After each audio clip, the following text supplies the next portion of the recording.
je prononce les 6 serments. Mais une fois que tu rentres par cette porte, prétendument dite celle d'entrer en islam, la porte est verrouillée derrière toi. On dit, tu ne peux plus sortir. Maintenant, tu rentres dans l'autre chambre. Va devant encore. Maintenant, l'islam que tu es venu chercher se trouve dedans. Va encore dedans. Quand tu t'enfonces, on te dit, ah, là, il faut faire un autre serment. Un autre serment. Là, en ce moment-là, voilà le piège qui va se refermer sur toi. On te dit de t'engager la main sur le Coran, de ne plus rebrousser chemin. C'est ce que ça veut dire quand ils disent ne pas trahir là. Sinon, comment on trahit?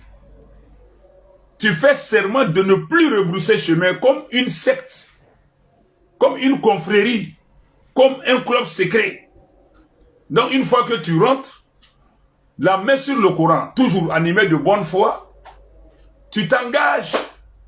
Mais la même bonne foi fait que ton intégrité morale, ta dignité, ton honneur t'empêcheront de mettre en cause ton serment. Parce que tu as juré. Même si tu ne te maudissais pas, la dignité aurait voulu, avec ta bonne foi, que tu respectes ce serment. Mais ils vont plus loin pour te verrouiller en disant d'ailleurs, on n'a pas confiance en toi. Faut jurer de te maudire. Sinon, si on a, toi, de manière tu leur as fait confiance, tu as fait les 6 serments, tu es rentré.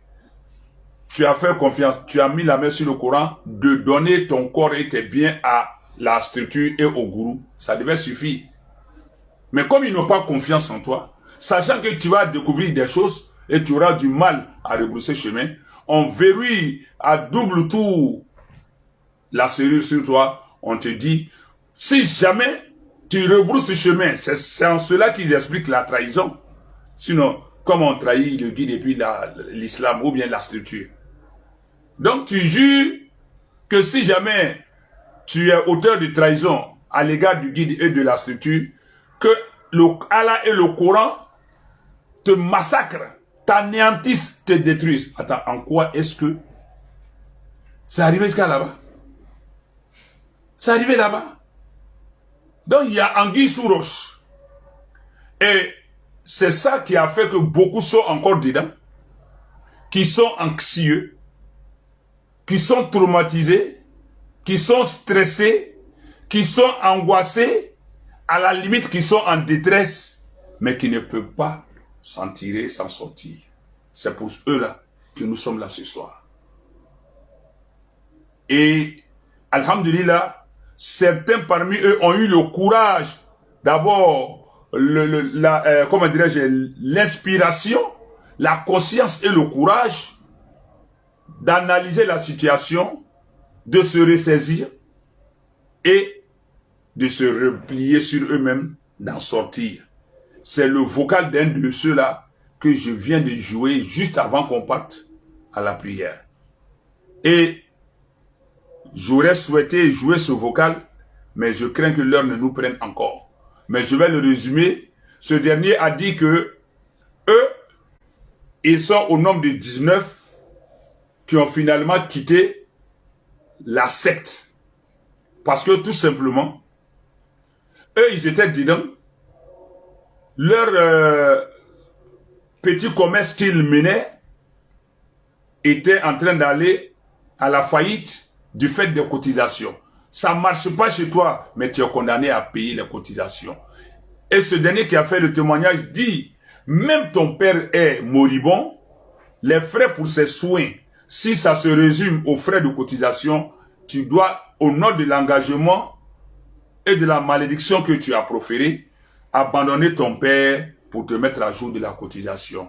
Parce que c'est toi-même qui es venu t'engager librement. C'est ce qu'il te rétorque.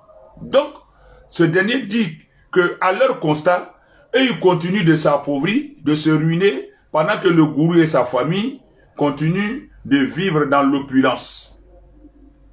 Et en cela, malgré ça, ils étaient perplexes, ils ne savaient pas à quoi s'en remettre. Jusqu'au jour où, lui, le gourou même, a failli à un serment. Lui, il s'est appuyé sur ça pour s'en délier aussi.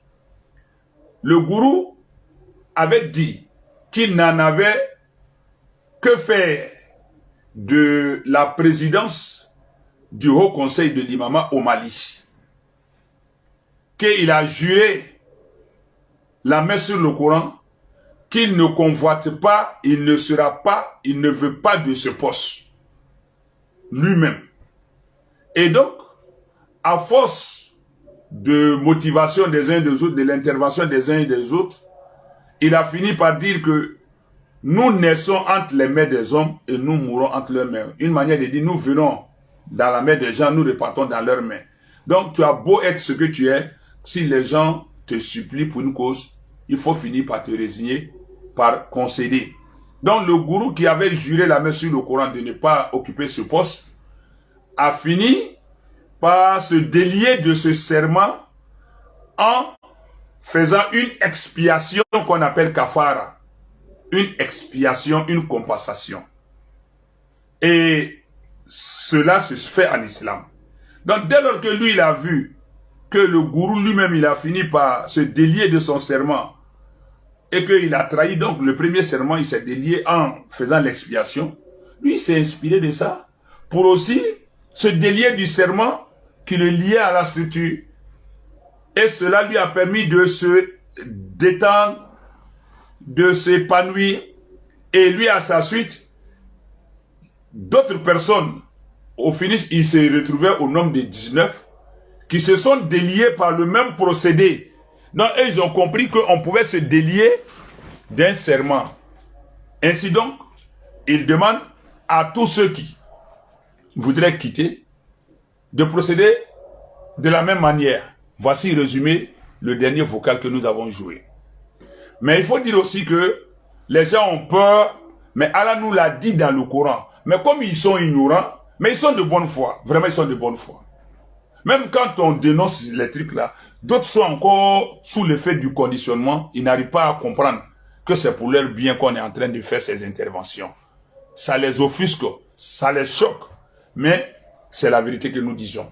Et ce que nous disons est tellement cohérent, est tellement en harmonie, est tellement logique que ce n'est même pas discutable. À moins qu'on soit de mauvaise foi, qu'on soit sous l'effet de la passion, du fanatisme, pour dire que ce qui est dit n'est pas clair. C'est assez logique. Et Allah nous dit cela dans le Coran. La frayeur qu'il crée en les gens, la psychose, la crainte qu'il crée en les gens, pour les maintenir, Allah nous a averti de ça dans le Coran. Tu prends le Coran au chapitre 3, Sourate Al